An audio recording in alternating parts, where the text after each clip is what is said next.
ስማ በቃ ገጠር ግባ እናሳ አርሳል በብላ ስማ በቃ ገጠር ግባ እናሳ አርሳል በብላ ኢትዮጵያ እናንተ ሀገራችሁ ቅጠል ያበቅልም እንዴ ነው ያለኝ።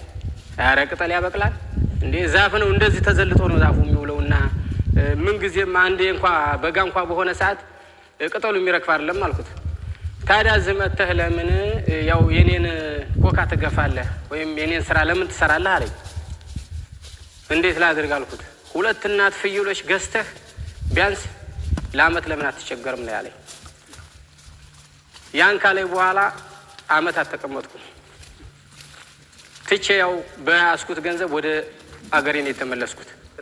መነሻ ፍየል ብቻ ነው እልም ያልኩ መለጤ ያው ዝም ብዬ በድህነት ተዳዳሪ ነኝ። ስለዚህ የነበርኩት የመንግስትንም የሰጠኝን ከፍዬ የኔ ፍየል ግን ወደ 300 አካባቢ እናት ደርሶ ነበር።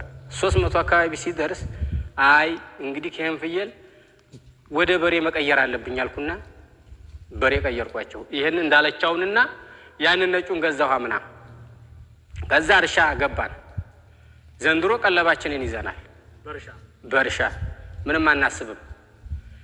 ስለዚህ ይሄንን ያደረኩት በዚህ ባለፈው አመት እምነግርህ ከ140 ፍየል በላይ ሸጫለሁ። እናት እንኳን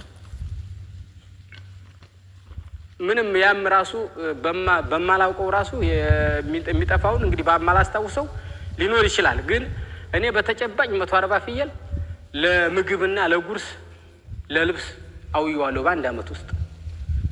አሁን የሚሸጠው አንድ እናት ቢያንስ 7000 8000 ነው።